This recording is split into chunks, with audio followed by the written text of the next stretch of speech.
Bolsonaro e o PL entraram em um total estado de pânico e desespero com pesquisas internas que estão sendo feitas pelo partido. Isso porque o desempenho de Alexandre Ramagem no Rio de Janeiro é desesperador. Eduardo Paes, segundo as pesquisas do PL, tem tudo para vencer no primeiro turno e, ao que tudo indica, vai vencer mesmo. Isso é péssimo para Bolsonaro, porque o Rio de Janeiro é o seu reduto político. Uma derrota de Ramagem no Rio de Janeiro é uma derrota pessoal de Bolsonaro. E isso favorece muito a prisão do ex-presidente, porque o próprio Bolsonaro atrelou o seu futuro jurídico ao seu futuro político. E em 2024 nós vamos ver a consolidação do encerramento de Bolsonaro e o surgimento de novas lideranças no bolsonarismo. Mas qual a sua opinião sobre esse assunto? 2024 é o fim político de Bolsonaro? Ele vai sair muito fustigado? E você do Rio de Janeiro, Eduardo Paes, vai vencer? Se você curte esse enfraquecimento do Bolsonaro, deixa o like e, claro, se inscreva no canal. Eu vejo que o ano de 2024 é o ano que vai consolidar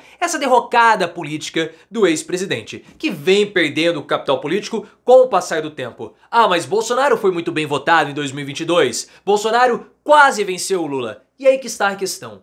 Quase vencer não é vencer. Bolsonaro saiu de vitorioso para derrotado em um ciclo de campanha. Ou seja, ele perdeu o capital político. E ao longo desses últimos 2 anos, desde a derrota de Bolsonaro, o poder do ex-presidente foi sendo diluído. Novas lideranças bolsonaristas começaram a surgir nesse decorrer do tempo. Tarcísio de Freitas, Caiado, Zema. Tarcísio de Freitas bem mais do que os outros. E agora o desempenho abaixo do PL na disputa municipal vai mostrar que toda essa aposta que Valdemar Costa Neto fez em Bolsonaro, como sendo um grande puxador de votos, como sendo um grande mobilizador das cidades ou das multidões, não vai dar em nada. Bolsonaro pode levar pessoas na rua para a Avenida Paulista, mas ele não leva as pessoas para as urnas, e isso vai ficar muito claro. E o próprio ex-presidente, na última jogada de esperança, atrelou o seu futuro jurídico, ou seja, a prisão, ao seu futuro político. Porque o próprio dizia, estão querendo me prender politicamente para tirar a direita da jogada. Porque até o momento o bolsonarismo é a direita no Brasil.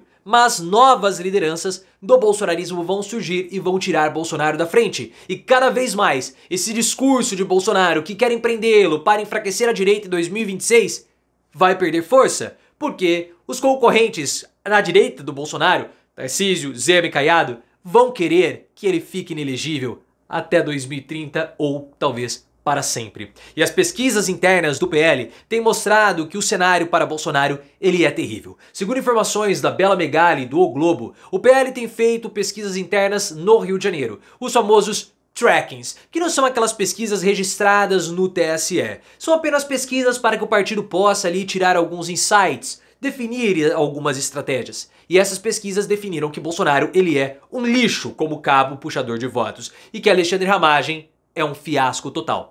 O PL está desesperançoso com a candidatura de Ramagem, porque Ramagem tem 15% das intenções de votos. Começou a se descolar um pouco do Tarcísio Mota do PSOL, ficando na 2ª posição. Na 3ª posição seria um desastre total. Mas, Eduardo Paes, o atual prefeito, tem 45% das intenções de votos. E segundo as pesquisas do PL, Paes vence no primeiro turno.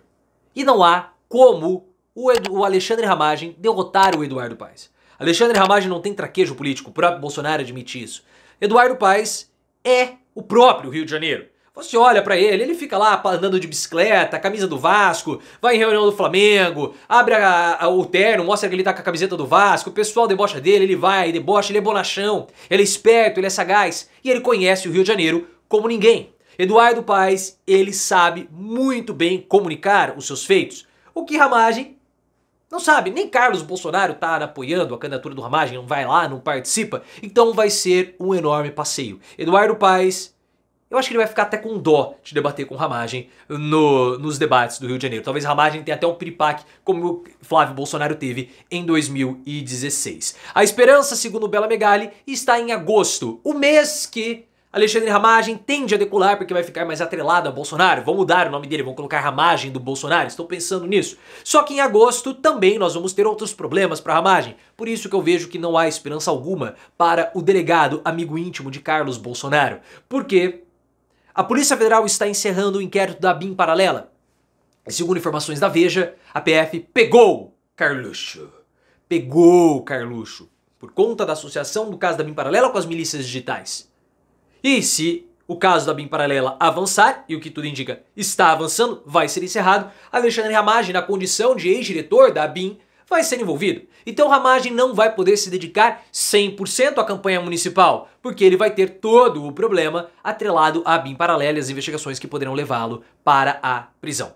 Se toda desgraça pouca fosse bobagem, ainda tem mais, porque a campanha do PL municipal, ela não é uma campanha coordenada, já que Valdemar Costa Neto e Bolsonaro não podem se comunicar. Ambos são investigados no mesmo inquérito e por determinação de Alexandre de Moraes, eles não podem conversar, não podem se encontrar. A comunicação dos dois é feita por intermediários, o que é péssimo para o PL, porque Bolsonaro, até o momento, é a principal estrela do partido, Valdemar Costa Neto é o presidente do partido, e eles não podem se comunicar, não podem se encontrar, não podem refinar as estratégias de campanha do PL para o ano de 2024. E sem essa coordenação, a campanha do PL simplesmente está indo para o abismo. Por esse motivo também, o desempenho do PL vai ser bem abaixo do esperado. No início de 2023, quando Bolsonaro foi derrotado, voltou dos Estados Unidos, o Valdemar Costa Neto falava que o PL sairia como partido com a maior quantidade de prefeituras. Nós vamos sair com 1.800 prefeituras. Hoje nós temos 300, mas nós vamos sextuplicar esse número. Depois começaram a ajustar, falar em 1.500. Agora já estão falando em 700. E eu acredito que esse número não chegue a 600. É o problema, pessoal. É o problema. Eu estou ficando muito amarelado, né? Melhorou. Não, tô muito pálido. Essa minha câmera tá estranha. O Weintraub vai falar que eu estou usando entorpecentes. O Weintraub tem inveja do meu currículo Lattes. Eu tenho inveja da fortuna dele. Enfim, isso acaba acontecendo. Mas esse desempenho abaixo também vai consolidar esse enfraquecimento do Bolsonaro.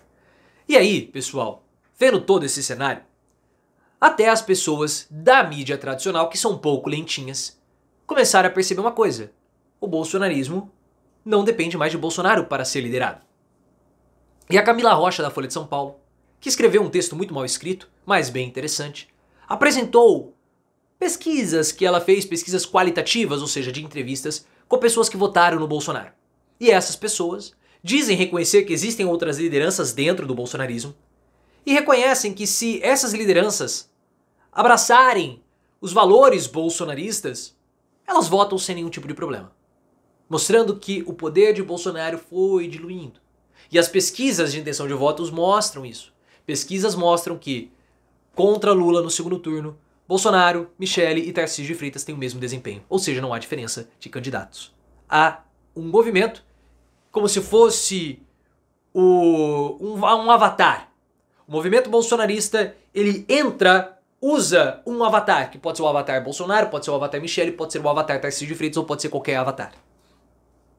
Isso mostra que Bolsonaro não tem mais o monopólio do bolsonarismo. E é por esse motivo que os filhos e o próprio Bolsonaro estão tão desconfiados de Tarcísio de Freitas. Tarcísio de Freitas, governador de São Paulo, desponta como sendo um queridinho da mídia. Ele é o bolsonarista limpinho, uma espécie de Aécio Neves, com menos farinha. E aí, isso acaba acontecendo, né? Ai, o Tarcísio, ele é um moderado, bolsonarista moderado, tolerável. Só que quanto mais Tarcísio ascende politicamente, mais desconfiada fica a família Bolsonaro. Pô, esse cara tá roubando o nosso posto. Ele está tramando para que o Bolsonaro permaneça inelegível para que ele possa disputar 2026. É o colapso de Bolsonaro, o colapso do bolsonarismo, ou pelo menos do bolsonarismo tradicional. Opa!